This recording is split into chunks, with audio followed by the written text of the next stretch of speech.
За эхнэр цэгийн цаан толгой эсгүүдийг хэрхэн яаж одоо бичих талаар өнөөдрийнхөө хичээл дээр ярилцъя.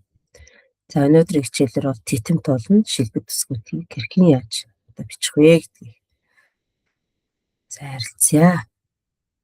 За үндсэн зорилгоодыг бол эргүүл бичих одоо жишээ таны за ихэж үзэхдээ хөндлөн харьцааг 5, 7, 9 гэх мэтээр сондгоо байхаар бол тооцно. Зурлах хоорондын хоосон зайн нь 1 нийт байхаар бол тооцдог.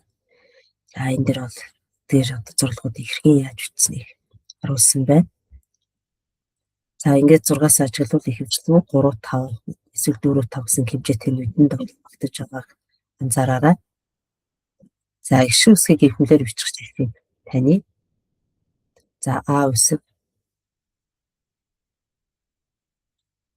За И үсэг. За та бүхэн дэвтэр дээр бас дагаад зурлагуудыг зураад үзээрэй. За үсгүүд гэсэн онцлог шүү дээ. За титэмт хийгүүлэгчүүдийг ихмэлээр бичих жишээг ажиглая. За намала гэсэн үсгүүдийг үгнийхэн дунд хэрхэн яаж бичсэн байгааг тэс харж болно. За жишээлбэл мал, миний, лам, ном гэсэн үсгийг хэрхэн яаж одоо бичсэн байгааг бас үсгийн зурлаг бүрийг нь өнгөөр ялгсан байгаа. За шилбэт гээгүүлэгчүүдийг ихмэлээр бичих жишээг ажиглаарай. За ир үсэг байна. Т үсэг байна. ТД үсэг байна. За я үсэг байна.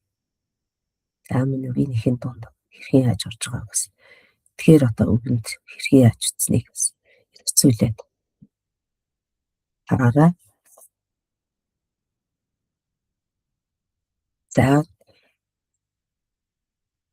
За ишиг титэмтэй гээгүүлэгчийг ихмэлээр бичих жишээнүүдийг уншаад үзээрэй. За О, Я, Рам. За тэгээд ир үсгийн дараа им үсэг орвол одоо хэрхэн яаж эвхэж байгааг харьцаанаас хараарай. За эдгээр үсгүүдийг уншия. За үсэг. За бас хөлийг яаж бичсэн бэ? Орхицыг хэрхэн яаж бичиж вэ? За мөн О, Ö хэрхэн ялгаж бичиж байгааг бас анзаараарай.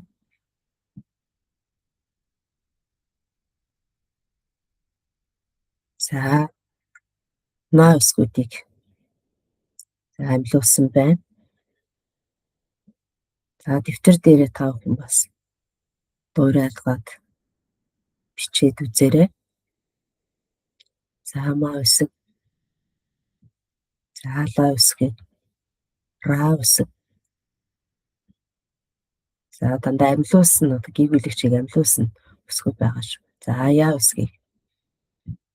За тэгвэл я үсэг бас нэг онцлог байгаа юм. Нөгөө эвхэж үчээд хойноо одоо амилж орсон үед.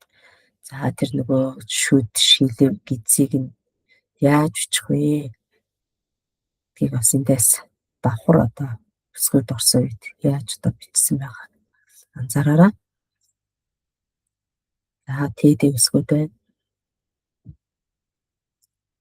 За ингээд ишиг титэмт шилбэт гээгүүлэгчийг бичихтэй эвхэн бичгийг хүмүүс бол тусгай бичдэг гэсэн ойлгодог нь одоо андуу ташаа ойлголт. За үндэсний бичгийн бичлэгийн тэгвүүдийн нэг. За монгол бичгийн мэддэг бичиж чаддаг хүн бол эвхэн бичгийг маш хурдан сурдаг. За бичихтэй одоо эвхмэл үсгээ монгол бичгийн шиг болон гээгүүлэгч үсгтэй харьцуулан одоо тогтоож бичих нь хамгийн чухал юм аа. За энэ өнөөдрийн хичээлээр үтсэн зүйлээ дэвтэр дээр бас бичээд үзээрэй. За та бүхэндээ амжилт хүсье.